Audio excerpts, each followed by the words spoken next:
મનના ભરોસે જયારે પણ જીવનને મૂકશો ને, એટલે એટલા માટે જ આપણે ત્યાં નિત્ય નિયમ શબ્દ આવ્યો કે ભલે મન ન લાગે છતાંય કરવું. કરશો તો મન આવશે, પણ ભલે એ રાહમાં બેઠા રહેશો મન લાગે પછી કરું. તો ઘણી વાર લોકો નથી કહેતા મન નથી લાગે તો માળા કરવાનો શું અર્થ, મન ન લાગે તો પાઠ કરવાનો શું અર્થ, મન ન લાગે તો સેવા કરવાનો શું અર્થ. અરે મન નથી લાગતું એટલે તો માળા છે, મન નથી લાગતું એટલે તો પાઠ છે. કે એ નિમિત્તે મન ભગવાનમાં જાય એટલે રોંગ લોજિક નહીં આપો, ખોટો લોજિક નહીં આપો કે મન નથી લાગતું એટલે મૂકી દો. કરો તો મન લાગશે. અને એટલા માટે મન નથી લાગતું એટલે છોડી નહીં દેવું. કરશો ને તો ઠાકોરજી કૃપા કરી તમારા મનને ખેંચશે, પ્રભુ જ ભાવનું દાન કરશે. એટલે અભાવે પણ કરો. મહાપ્રભુજી એટલે કે ભક્ત દ્રોહે ભક્ત્યા ભાવે ભક્તેચ્છા અતિક્રમે કૃતે અશક્યવા સુશક્યવા સર્વથા શરણમ. ભક્ત દ્રોહે ભક્ત્યા અભાવે ભક્તિના અભાવમાં પણ શરણ છોડતા નહીં. મનમાં જરાય સેવા કરવાનો ઉત્સાહ ન હોય, પાઠ કરવાની ઈચ્છા ન હોય, છતાંય ઠાકોરજી પાસે જઈને બેસવું. તો એટલે જ આપણે ત્યાં આજ્ઞા હોય છે. ઈચ્છા પ્રમાણે સેવા નથી થતી, આજ્ઞા પ્રમાણે થાય છે. ઈચ્છા પ્રમાણે કરો ને તો રોજ એમ થાય આજે 56 ભોગ ધરું, કાલે એમ થાય કે અઠવાડિયું રજા પાડું સારું. મનનું તો આવું જ છે. પણ આજ્ઞા પ્રમાણે કરવાનો અર્થ ભલે મન નથી લાગતું પણ વલ્લભની આજ્ઞા છે એટલે મારે કરવાનું છે. એ આજ્ઞા આપણું બંધન નથી, આપણા ભાવની સુરક્ષા છે. અમુક જગ્યાએ બંધાવવું એ બંધન રૂપ નથી હોતું, એ સુરક્ષા રૂપ હોય છે, એ સિક્યોરિટી રૂપ હોય છે. નાનકડી કુમળી વેળ ઉગી હોય ને લાકડીમાં બાંધી દો, કોઈને એમ થાય કે હમણાં તો ઉગીને આને બાંધી દીધી, પણ એ લાકડી એનું બંધન નથી, એના વિકાસનો આધાર છે. એ લાકડીના ટેકે એ વેલનો વિકાસ થશે, યોગ્ય દિશાએ થશે. એમ મારો પ્રશ્ન તમને એ છે, તમારી શ્રદ્ધાની વેલને તમે કઈ લાકડીએ બાંધી છે? કોઈ દર્શનના નિયમ નહીં, કોઈ પાઠના નિયમ નહીં, કોઈ સેવાના નિયમ નહીં, કોઈ સામગ્રીના નિયમ નહીં, કોઈ મંત્ર જાપના નિયમ નહીં. કોઈ લાકડી તમારી શ્રદ્ધાના વેલ માટે ખરી? અમારો પ્રશ્ન તમારા માટે છે. તમે જ ઉત્તર તમારો ગોતજો કે મારા જીવનમાં શ્રદ્ધાની વેલના વિકાસ માટે મેં કઈ લાકડી રોપી છે, કયો નિયમ લીધો છે. પ્રાય આપણે બધા નિયમને બંધન રૂપે જોઈએ છે. બંધન નથી, આ વિકાસના આધાર છે, આ શ્રદ્ધાના આધાર છે. અને શ્રદ્ધાનો આધાર માની એમ વિચાર કરો કે મેં નિયમ લીધો યમનાષ્ટક કરવાનો, હવે હું બંધાઈ ગયો, રોજ કરવું પડશે. સુરક્ષા રૂપે જો રોજ હું એક યમનાષ્ટક કરું છું ને, અને એક યમનાષ્ટક કરવામાં માંડ મને 5 મિનિટ લાગે છે, પણ એ 5 મિનિટ યમનાષ્ટક કરું ને તો 24 કલાક યમુનાજી મારી રક્ષા કરે છે. એક માળા ફેરવવામાં મને 2 મિનિટ 5 મિનિટ લાગે, પણ એક અષ્ટાક્ષરની માળા કરું ને 24 કલાક ઠાકોરજી મારી રક્ષા કરે છે. સુરક્ષા રૂપે જ્યારે તમે ભગવદ નામને સ્વીકારશો ત્યારે તમને કરવાનો કંટાળો નહીં આવે, કરીને સુરક્ષા લાગશે કે હા આજે મેં યમનાષ્ટક કર્યું છે, મારું કોઈ બગાડી શકે એમ નથી. આજે મેં ભગવદ નામ માળા ફેરવી છે, મારું કોઈ અહિત કરી શકે એમ નથી. આ રીતે સ્વીકાર કરો ભગવદ નામને, ભગવદ ભક્તિને, ભગવદ ભજનને, ભગવદ સેવાને. આ મારી સુરક્ષા છે. અડધો કલાક ઠાકોરજીની સેવા કરું છું અને એમને પ્રસન્ન કરું છું ને, અને એ રાજી થાય છે ને, તો મારા ઉપર આખી દુનિયાના આશીર્વાદ મને મળી જાય છે. મારું કોઈ અહિત નથી કરી શકતું, મારા દુર્ભાગ્યો મારા ઘરમાં પ્રવેશી શકતા નથી, કારણ હું નિત્ય પ્રભુની સન્મુખતા રાખું છું. જે પ્રભુની સન્મુખતા રાખે ને, દુર્ભાગ્યો એના ઘરમાં પ્રવેશી ના શકે. અને એટલા માટે સુરક્ષા રૂપે તમારી ભક્તિને સ્વીકારો, તમારા નામ, તમારા ભજન, તમારા નિયમને અપનાવો, તો કરવાનો કંટાળો નહીં આવે, કરીને સુરક્ષિત મહેસૂસ કરશો.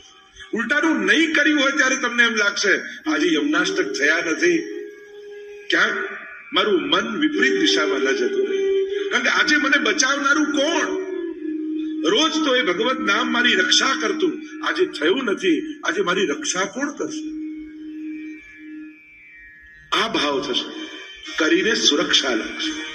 અને એટલા માટે બાળકોને પણ શીખવાડો, ત્યારે એમ જ કહો, તું આટલું કર, ઠાકોરજી રક્ષા કરશે, તારી મનોકામના પૂર્ણ કરશે. ભગવત ધામમાં એ તાકાત છે. કહ્યું કે ગોપોના ભરોસે ગોકુલને છોડીને આવ્યા, એમાં કઈક ઉત્પાત થશે એવો ડર મને છે. મનના ભરોસે મૂક્યો.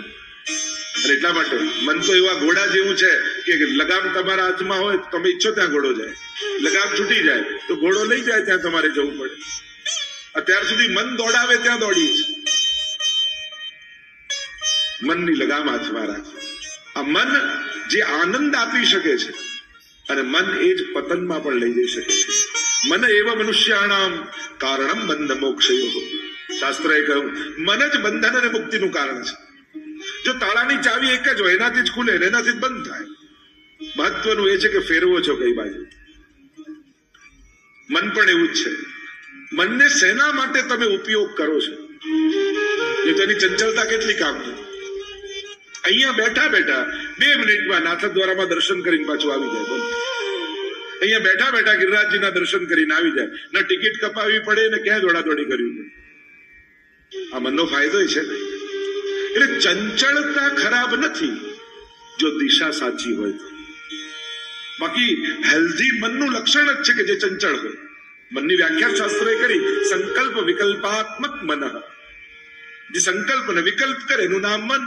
અને નિશ્ચયાત્મિકા બુદ્ધિ, જે નિર્ણય લે બુદ્ધિ. મન બુદ્ધિ ચિત્ત અહંકાર આ 4 અવસ્થાઓ છે.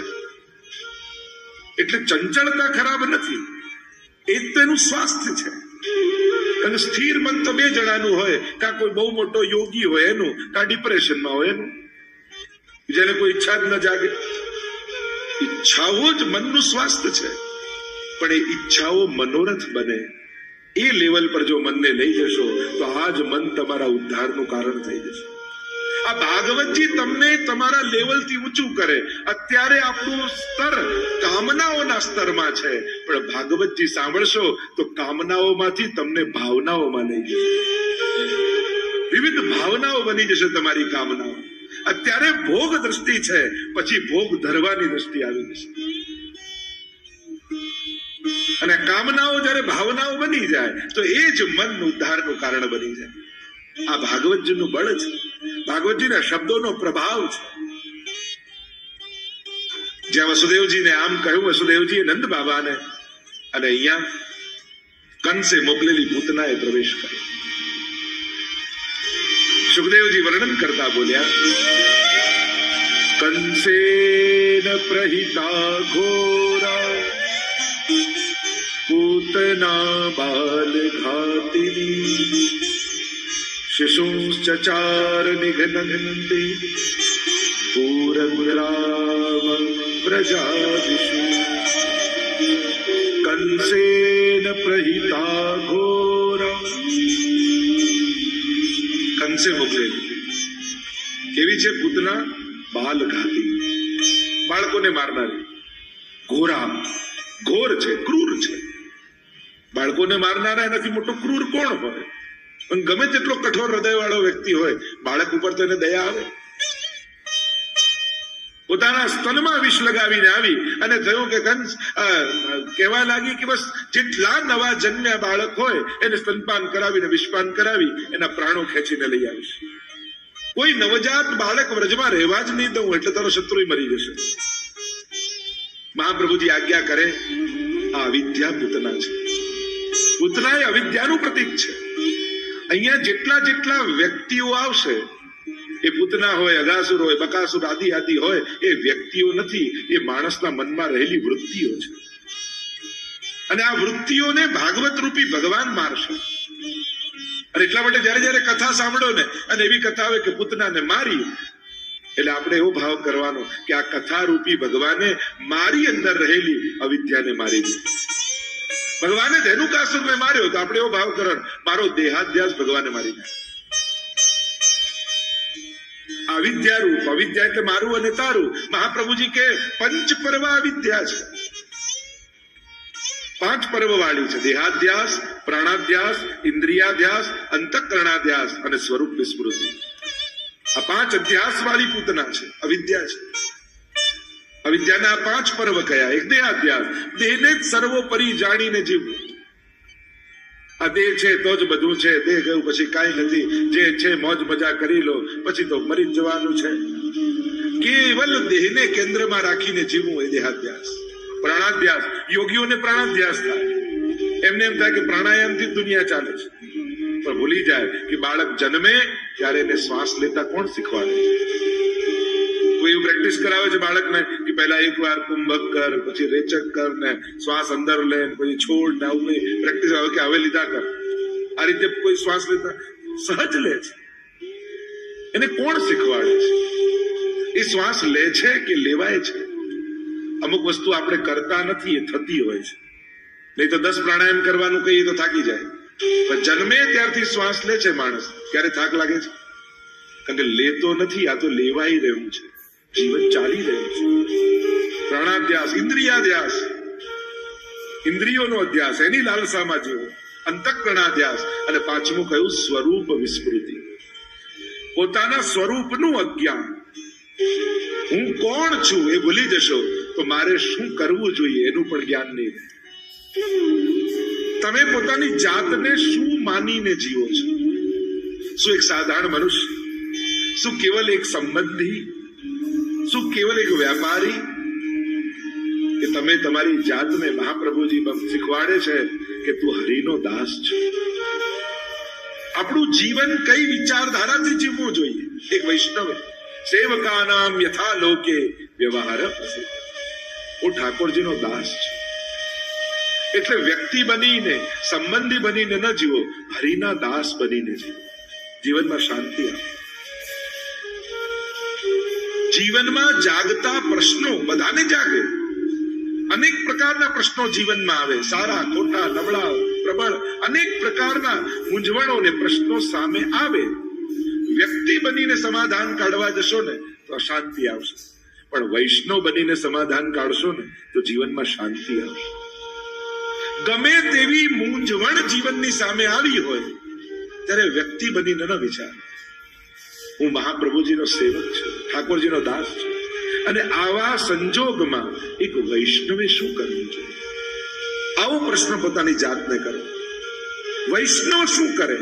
આવા સમય પ્રભુનો એક ભક્ત શું કરે? એ રીતે વિચારશો ને તો બહુ સારા ઉકેલ જીવનમાં મળશે. પણ હું પેલાનો મિત્ર, ને હું પતિ, ને હું પત્ની, ને વ્યક્તિ, ને હું બિઝનેસમેન, આ રીતે લૌકિક પરિચયથી સંસારના સમાધાન કાઢવા જશો તો સંઘર્ષ સિવાય બીજું કાંઈ નહીં આવે. વૈષ્ણવ બનીને કાઢશો તો ત્યાગવાની, છોડવાની, સહન કરવાની વૃત્તિ આવશે. વ્યક્તિ બનીને સમાધાન કાઢશો તો લડવાની વૃત્તિ આવશે. જીવનમાં શાંતિ જોઈએ છે કે અશાંતિ, એ આપણે નક્કી કરવાનું.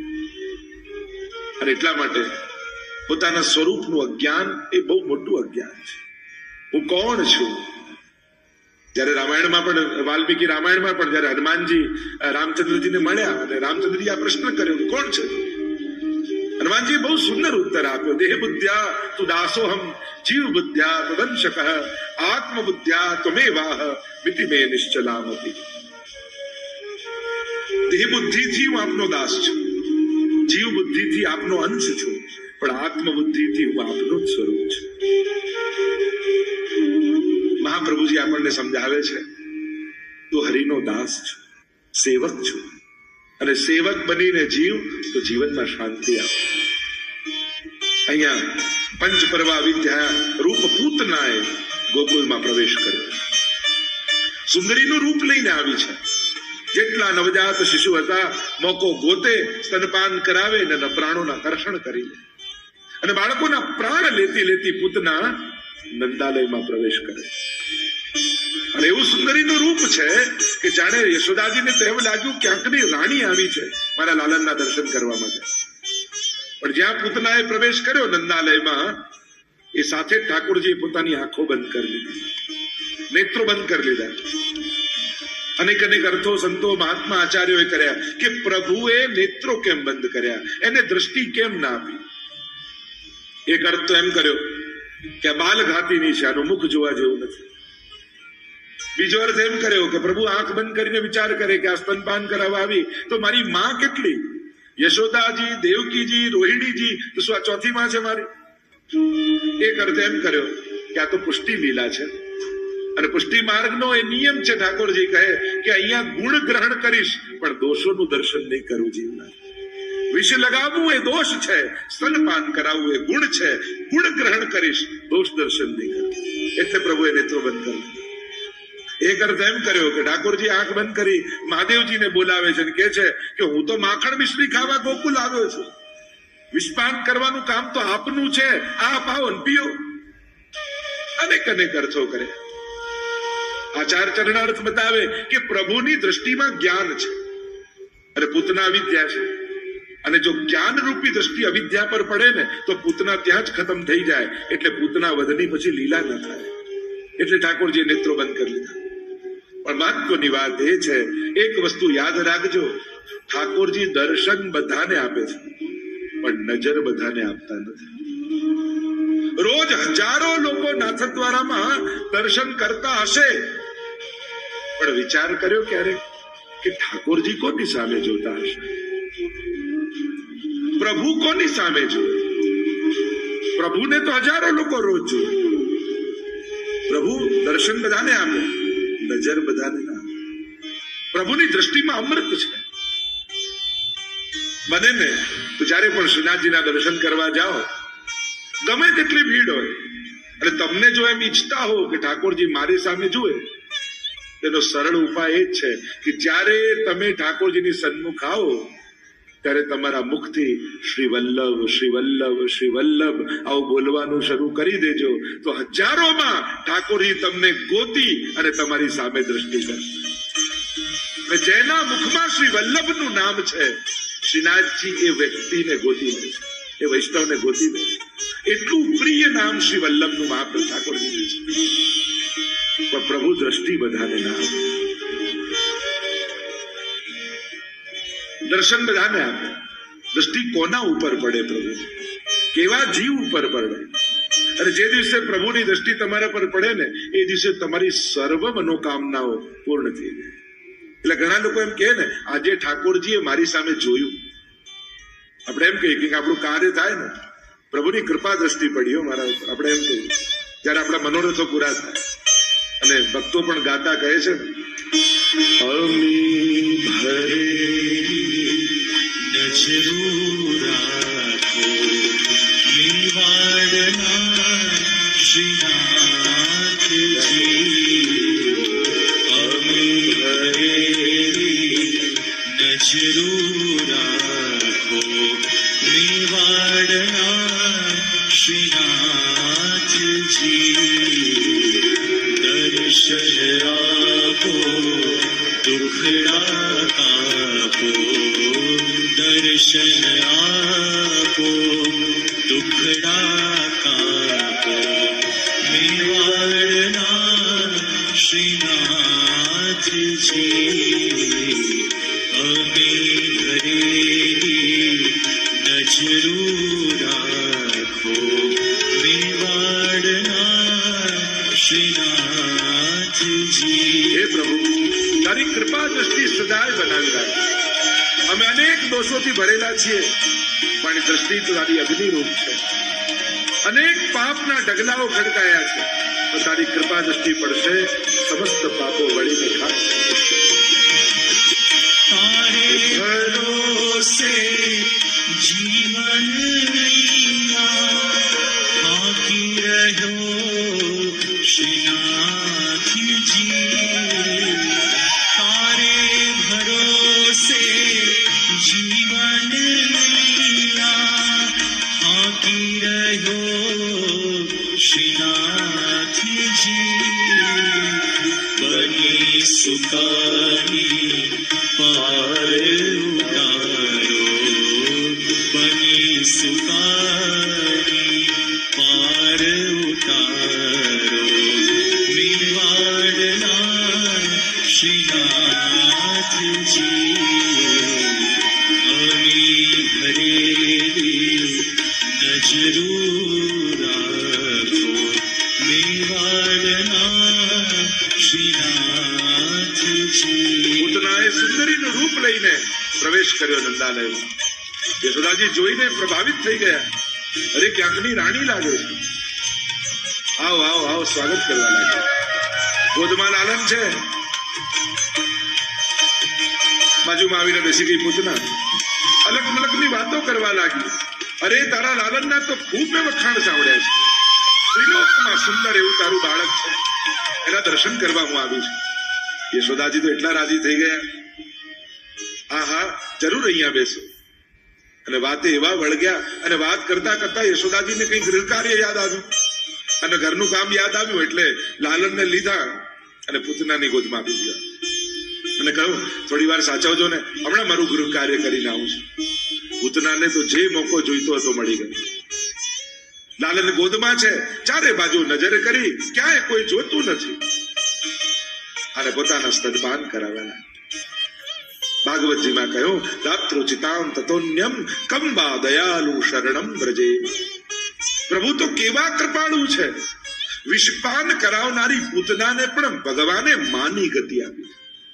તો વિચાર કરો, જે વિષવાળા પાન કરાવે એને જો માની ગતિ આપતા હોય તો અમારા વૈષ્ણવો રોજ દૂધ ગરમ કરી કેસર ને બદામ પિસ્તા ભેળવી અને પ્રેમથી દૂધ ભોગ ધરે તો ઠાકોરજી તમને કઈ ગતિ નહીં આપે. એવા અમારા પ્રભુ છે. સ્તનપાન કરાવવા લાગી અને પ્રભુએ તો પ્રાણોના કર્ષણ કરવાના શરૂ કર્યા. સામુંચ મુંચમિતિ પ્રભાષિણી, છોડ છોડ કરીને જોર જોરથી અવાજ કરવા લાગી પૂતના. મૂળ રૂપમાં આવી છકોસ લાંબી થઈ ગઈ અને ભગવાને પ્રાણોના કર્ષણ કરી દીધા. જોરથી અવાજ થયો. વૃક્ષો તૂટીને પૂતના ઉપર પડ્યા અને બધા જ દોડતા દોડતા આવ્યા. જુએ તો વિકરાળ પૂતના ઉપર નાનકડા બાલકૃષ્ણ રમી રહ્યા છે. દોડતા દોડતા યશોદાજીએ જઈને છાતીએ ચાપી લીધા ઠાકોરજી. અરે આ રાક્ષસી ક્યાંથી આવી ગઈ? વિકરાળ રૂપ જોયું, માનો પોતાની ચિતા તૈયાર કરીને પડી છે. અને વ્રજવાસીઓએ અગ્નિ સંસ્કાર કર્યા. કહેવાય છે કે જ્યારે પૂતના બળી, અવિદ્યા પૂતના નષ્ટા ગંધ માત્ર અવશેષિતા. ગંધ માત્ર અવિદ્યા એટલે કે એના શરીરમાંથી ચંદનની સુગંધ નીકળી અને આખા વ્રજમાં વ્યાપી ગઈ. કહ્યું કે આટલી અવિદ્યા તો ભક્તિમાં જોઈએ. હું ઠાકોરજીનો અને ઠાકોરજી મારા છે. આટલી અમતા મમતા તો જોઈએ તો જ ભક્તિ થઈ શકે. અને આમ અવિદ્યા રૂપ પૂતનાનો ઉદ્ધાર થયો. પૂતના કવચ દ્વારા પ્રભુની રક્ષા કરી છે. અને આગળ વિવિધ પ્રકારની લીલાઓના વર્ણન આવ્યા છે. સુખદેવજી ની આગળ પરીક્ષિત મહારાજ કહે છે, પ્રભુની લીલા શ્રવણ કરવામાં મને અતિ આનંદ આવી રહ્યો છે. આવા ત્રિલોકના નાથ પરમાત્મા બાળક બનીને બ્રજમાં કેવી કેવી લીલાઓ કરે છે. મને હજી પણ પ્રભુની લીલાઓ સંભળાવો. સુખદેવજી કહેવા લાગ્યા. એક વાર યશોદાજી દોડતા દોડતા આવ્યા. બાબા બાબા બાબા બધાઈ હૈ બધાઈ હૈ. बाबा ने कहा क्या हुआ क्या हुआ? अरे बहुत आनंद के समाचार है, आप सुनोगे तो नाचने लगोगे, आप सुनकर बहुत प्रसन्न हो जाओगे. और हुआ क्या? શું થયું છે? યશોદાજીએ કહ્યું આપણા લાલને પડખું ફેરવ્યું. જ્યાં વૈષ્ણવને તો ઉત્સવ કરવાના બહાનાઓ જોઈએ. આજે આનો જન્મદિવસ છે તો મંડળ બોલાવો, કીર્તન કરાવો, પ્રસાદ લેવડાવો. જેનું મન મનોરથોને ગોતતું હોય ને એ જ વૈષ્ણવનું મન છે. વૈષ્ણવે મન મનોરથ વગરનું નહીં રહેવા દેવું. કારણ કે જેના મનમાં મનોરથો નથી રહેતા એ મન શુષ્ક થઈ જાય છે, એ ભોગોનો વિચાર કરે છે. અને એટલા માટે મન મનોરથોથી સમૃદ્ધ રહેવું જોઈએ. અહીંયા બધાને આમંત્રિત કર્યા છે, સુંદર સુંદર સામગ્રીઓ બનાવી છે અને બધા કામમાં વ્યસ્ત હતા. એટલે શકટ હતું, ગાડું હતું, એની નીચે પારણું બનાવીને લાલનને પધરાવી દીધા અને બધા પોતપોતાના કાર્યમાં વ્યસ્ત થઈ ગયા. ઘણી વાર એવું થાય ને, પ્રસંગ ઠાકોરજીનો હોય ને ઠાકોરજીને જ ભૂલી જઈએ આપણે લોકોને સાચવવામાં. રખાવ્યો સત્સંગ હોય પણ જેને રખાવ્યો એ તો એક એક પાઠ બેસીને ન કરી શકે. એ તો આવો ભાઈ ને આવો બહેન ને સાચવવામાં જ વ્યસ્ત થઈ જાય. અને આપણે પણ લોકોએ પણ ધ્યાન રાખવું, જ્યારે પણ કોઈના ઘરે પણ અલૌકિક પ્રસંગે ગયા હોઈએ ત્યારે લૌકિક વ્યવહારની અપેક્ષા ક્યારે નહીં રાખવી. કારણ કે તમે જો લૌકિક વ્યવહારની અપેક્ષા રાખવા જશો ને તો જેને અલૌકિક કરવું છે એ લૌકિકમાં ફસાઈ જશે. બને તો જેને ત્યાં કોઈને ત્યાં પણ ઠાકોરજીના મનોરથ માટે, કથા માટે, સત્સંગ માટે, પાઠ માટે, કીર્તન માટે, અલૌકિક કાર્ય માટે જયારે કોઈને ત્યાં જાઓ ત્યારે લૌકિક વ્યવહારની આશા ન રાખે. પછી ત્યાં જે રીતે ભગવદ નામ લઈ શકાય એનું ચિંતન કરે. કારણ કે લૌકિક વ્યવહારની અપેક્ષા રાખવાથી આખું વાતાવરણ લૌકિક બની જાય છે. પછી એ લૌકિક સાચવવામાં જ લાગી જાય છે. અને આપણે કારણે કોઈનું ભગવદ નામ છૂટે તે દોષ આપણને લાગે. બને તો એ રીતે રહેવું કે આપણે કારણે કોઈના ભક્તિમાં વિક્ષેપ ના આવે. અમુક ભંગને દોષ કયા છે. આપણે નિંદ્રા ભંગ, ભોજન ભંગ, એકાંત ભંગ, એમ ભજન ભંગ પણ દોષ છે. ભોજન ભંગ, કોઈ ભોજન કરતું હોય ત્યારે એકદમથી કોઈ એવી વાત નહીં કરવી કે અડધું ભોજન મૂકીને ઉભો થઈ જાય. જો બહુ જ જરૂરી ન હોય તો એ કરી લે ને પછી વાત કરે. ભોજન ભંગ દોષ છે. એકાંત ભંગ દોષ છે. કોઈ એકાંતમાં બેઠું હોય તો એકદમથી એનું એકાંત ભંગ નથી થતો. આપણે ત્યાં ખોકારો ખાઈને જઈએ, અવાજ કરીને જઈએ, સીધું એનું એકાંત ભંગ ન કરીએ. નિંદ્રા ભંગ પણ દોષ છે. કોઈ સૂતો હોય એકદમથી એને નથી ઉઠાડતા. એ રીતે ભજન ભંગ પણ દોષ છે. મને તો કોઈ ભક્તિ કરતું હોય, કોઈ સેવા કરતું હોય, કોઈ પાઠ કરવા બેઠું હોય, કોઈ કીર્તન કરવા બેઠું હોય, બને તો બહુ જરૂરી કાર્ય ન હોય તો એને ત્યાંથી ઉભા થવું પડે એવી વાત નહીં કરે. બહુ જ જરૂરી ન હોય. ભજન ભંગ પણ દોષ છે. અહીંયા પ્રભુના કાર્યમાં બધા લાગ્યા છે પણ પ્રભુ પલ્લામાં ગાડા નીચે છે. અને જેટલી જેટલી સામગ્રીઓ બનતી જાય બધા રસો ગાડાની ઉપર એના માટલા ગોઠવતા જાય. આધ્યાત્મિક અર્થ એ કર્યો. શકટ એટલે સંસાર. બંને પૈડા, સ્ત્રી અને પુરુષ. અને સંસારમાં રસોને ઉપર ને ભગવાનને નીચે રાખે. ભગવાનને ગમે. શકટાસુરે પ્રવેશ કર્યો, પ્રભુએ ચરણનો પ્રહાર કર્યો, શકટ તૂટ્યું અને બધા જ રસો ડોળાઈ ગયા. બધા દોડતા દોડતા આવ્યા. અરે મારા લાલનને કઈ થયું તો નથી ને? યશોદાજીએ દોડતા જઈને લાલનને ગોદમાં લઈ લીધા. મહાપ્રભુજી આજ્ઞા કરે છે, શકટ ભંજન દ્વારા ઠાકોરજીએ વ્રજભક્તોની લૌકિક આસક્તિનો નાશ કર્યો છે. જે એમનું ચિત્ત લૌકિક વ્યવહારમાં રહેતું, તો શકટ ભંજન દ્વારા એક એક અસુરોને મારી ભગવાન વ્રજભક્તોને રાસ માટે તૈયાર કરી રહ્યા છે. એટલે દેહાધ્યાસ, પ્રાણાધ્યાસ, ઇન્દ્રિયાધ્યાસ, આ જુદા જુદા અધ્યાસના પ્રતીક રૂપ આ બધા અસુરો છે. અને એમને મારે અને રાસ માટે તૈયાર કરે છે. શકટભંજન દ્વારા લૌકિક આસક્તિનો નાશ કર્યો. જે ચિત્ત લૌકિક વ્યવહારમાં હતું, થયું કે હવે પ્રભુને કેન્દ્રમાં રાખીને જીવવું, પ્રભુનો તરફ ધ્યાન રાખીને જીવવું. લૌકિક વ્યવહારમાં બહુ ચિત્ત નહીં રાખવું.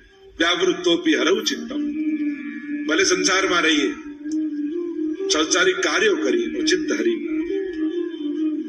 નટ જેમ દોરી ઉપર ચાલતો હોય, બધે જ જોતો હોય, પણ એનું ચિત્ત દોરી પર હોય જેના ઉપર એ ચાલતો. વૈષ્ણવ એ રીતે રહે. આપણે નારાયણદાસ ની વાર્તા આવે છે, પેલો માણસ રાખ્યો અને 2 ઘડી થાય ને યાદ અપાવે, ભૈયાજી ગોકુલ કબ ચલોગે? અને એમનું ચિત્ત ગોકુલમાં પહોંચી જતું. સંસારમાં રહેતા રહેતા પણ ભગવદ આસક્તિ રાખે. આગળ તૃણાવર્ત ઉદ્ધારની કથા આવી. વંટોળિયાના રૂપમાં અસુર આવ્યો. તૃણાવર્ત યશોદાજીની ગોદમાં લાલન છે અને જ્યાં આંધીના રૂપમાં, વંટોળિયાના રૂપમાં અસુર આવ્યો. ઠાકોરજીએ પોતાનું વજન વધાર્યું અને એટલું વજન વધાર્યું કે યશોદાજી ઉચકી ન શક્યા. એટલે લાલનને લઈને નીચે પધરાવી દીધા. એટલા ભારે ઠાકોરજી થઈ ગયા. અર્થ એ કર્યો કે જ્યારે આપણા આનંદ રૂપ પ્રભુ આપણા માટે ભાર બની જાય ને, તો માનજો આપણા જીવનમાં તૃણાવર્ત આવ્યો છે. હવે જગાવવા પડશે, ઓડાડવા પડશે, સામગ્રી ધરવી પડશે. માથે બિરાજતા પ્રભુ એ આપણો આનંદ છે. એ જયારે ભારરૂપ લાગવા માંડે તો માનજો આ રજોગુણની આંધી આપણા જીવનમાં આવી છે. તૃણાવર્તે આપણા જીવનમાં પ્રવેશ કર્યો છે. પ્રભુને ક્યારે ભાર રૂપે નહીં જોવું. પ્રભુ આપણો આનંદ છે. ઘણા લોકો ડરતા હોય, ઠાકોરજી પધરાવવા ડર લાગે, અપરાધ થશે તો, દોષ થશે. અરે પ્રભુથી દૂર રહેવું એ શ્વાસે શ્વાસે દોષ છે, એમ શાસ્ત્ર કહે છે. એટલે પ્રભુ પધરાવીને દોષ થશે તો ઠાકોરજીએ તો વચન આપ્યું છે, તારા દોષો સામે નહીં જોવું. એ થતા દોષોમાં બચાવનારો તમારા ઘરે છે, પણ જેના ઘરે બચાવનારો જ નથી તો એને બચાવશે કોણ? પ્રભુ પધરાવીને તમારા માથે કોઈ બચાવનારો આવે કે તમારા જીવનમાં આવતા સંકટોમાં તમારો માથે બિરાજતો ઠાકોરજી તમારી રક્ષા કરે છે. એટલે પ્રભુ આપણી સુરક્ષા છે, ભાર નથી, બંધન નથી. અને એટલા માટે જે ઠાકોરજી પધરાવે ને એને તો નિશ્ચિત થઈ જવું, મારા માથે ઠાકોરજી બિરાજે છે, મારે બધેથી પાર કરશે. લોકો અલૌકિક કરવામાં નેગેટિવ થઈ જાય અને લૌકિક કરવામાં એટલા પોઝિટિવ હોય કે ધંધો કરવો હોય કે એક દુકાન ખોલીશ ને પછી બે કરીશ ને પછી બધે બ્રાન્ચ ખોલીશ, એટલો આશાવાન હોય. અને સેવા પધરાવાનું કહીએ ને તો સૌથી પહેલું શું યાદ આવે? પણ સૂતક પડશે તો. હવે આટલું સારું કામ કરવા જાવ છે, એમાં કોઈના મરવાનો ક્યાં વિચાર કરો? બધાનું સચવાઈ જાય છે તો તમારું સચવાઈ જશે, કોઈનું અટકતું નથી. જો જેના માથે ઠાકોરજી બિરાજ્યા, અહીંયા કેટલા લોકો છે, કોઈને વાંધો આવ્યો, રસ્તો નીકળી જ ગયો ને. તમારો પણ રસ્તો નીકળી જશે. કરશો તો બધું થઈ જશે, પણ વિચાર્યા કરશો તો જીવન જતું રહેશે. ક્યારે કરશો? કયા દિવસની અનુકૂળતાની રાહમાં બેઠા છો કે આખું ગામ ભેગું મળીને આવશે એક દિવસ ઘરે ને એમ કે છે હવે તમે સેવા પધરાવો, અમે કોઈ તમને ડિસ્ટર્બ નહીં કરી, ત્યારે પધરાવશો? શરીર ચાલે છે ને ત્યારે કરી લો, કારણ કે પછી શરીર સાથ નહીં આપે તો કાંઈ નહીં થાય. અને એટલા માટે યુવાની છે, ઉત્તમ રીતે શરીર ચાલે છે તો સત્કર્મો કરી લો, પ્રભુનું ભજન અને ભક્તિ કરી લો. આ શ્રેષ્ઠ સમય છે. યાત્રાઓમાં જઈ આવો, કથાઓ મનોરથો કરી લો. હમણાં શરીર ચાલે છે તો દોડાદોડી કરીને બધું જ થઈ જશે, અને પછી કઈ નહીં થઈ શકે. અને એટલા માટે અનુકૂળતાઓની પ્રતીક્ષા ન કરો, કરો પ્રભુ અનુકૂળતા કરી આપે. ઠાકોરજીનું કાર્ય કરો, ઠાકોરજી જ રક્ષક છે. અને જેના ઘરે બચાવનારો આવી ગયો હોય એને પછી શું ચિંતા કરવાની? બચાવનારો નથી એને ચિંતામાં રહેવાનું, ઠાકોરજી છે એને ચિંતા નહીં કરવાની. એટલે તમને તો બચાવનારો છે, જેના ઘરે નથી એને ચિંતા કરવાની. અહીંયા તૃણાવર્તનો ઉદ્ધાર કર્યો. આગળ અનેકવિધ પ્રકારની લીલાઓના વર્ણન આવ્યા. પ્રભુ વિવિધ પ્રકારની લીલાઓ કરી ભક્તોના ચિત્તનો નિરોધ કરી રહ્યા છે. વસુદેવજીએ ગર્ગજીને મોકલ્યા છે અને કહ્યું જાઓ મારા બાળકોનું નામકરણ કરીને આવો, ગોકુલમાં મારા બંને બાળકો છે. અને જ્યાં વસુદેવજીએ મોકલ્યા અને સુખદેવજી વર્ણન કરતા કહે ગર્ગ પુરોહિતો રાજન યદો નામ સુમહાતપા વ્રજમ જગામનંદસ્ય વસુદેવ પ્રચોદિતઃ. ગર્ગજી આવ્યા છે. આ ગર્ગજીએ ગર્ગ સંહિતા લખી છે. બને તો જેમ ભાગવતજીનું જે અધ્યયન કરતા હોય અને કૃષ્ણ ચરિત્રને વધારે જાણવા માંગતા હોય એને જીવનમાં એકવાર ગર્ગ સંહિતા પણ વાંચવી. ખૂબ સુંદર વર્ણન પ્રભુની લીલાઓના કર્યા છે. એમ તો હરિવંશ પુરાણ અને ગર્ગ સંહિતા આનું પણ પાઠન કરવું, પ્રભુના ચરિત્રોના અવગાહન કરવા. ગર્ગજી આવ્યા છે. નંદ બાબાને કહ્યું કે તમારા બાળકોના નામકરણ કરવા માટે આવ્યો છું, તો વસુદેવજીના બાળકનું નામકરણ કરવું તો તમારા લાલનનું પણ કરી દઉં. નંદ બાબા કહે પણ તમે કંસ રાજાના પુરોહિત છો, અમારા બાળકોના નામકરણ કરશો તો એ નારાજ થશે.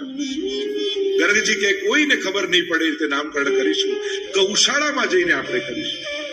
અને બીજા દિવસે ગૌશાળામાં બધી જ તૈયારીઓ કરી છે. આપણે ત્યાં 16 સંસ્કાર છે. આ નામકરણ આદિ પણ 16 સંસ્કારમાં આવે છે. અને 16 પ્રકારના સંસ્કાર કરવામાં આવે છે. નામકરણ વિધિ કરવાની તૈયારી કરી છે. યશોદાજી અને રોહિણીજી બંને તૈયાર થઈને બેઠા છે. દાઉજી અને પ્રભુને લઈને ગોદમાં બિરાજમાન થયા છે. નંદ બાબા બધી વિધિ વિધાન કરી રહ્યા છે. અને નામ પાડવાનો સમય આવ્યો. સૌથી પહેલા દ્રષ્ટિ પડી દાઉજી ઉપર અને ગર્ગજી બોલ્યા અયમ હિ રોહિણી પુત્રો રમયન સુરદો ગુણૈ આખ્યાસ્યતે રામ ઇતિ બલાધિક્યાત બલમ વિદો. અયમ હિ રોહિણી પુત્રો, આ રોહિણીજીનું બાળક આ સર્વને આનંદ આપનારું થશે એટલે નામ હું રામ રાખું છું. બલમાં સર્વથી અધિક થશે એટલે બલ રાખું છું. બોલીએ બલરામજી મહારાજ.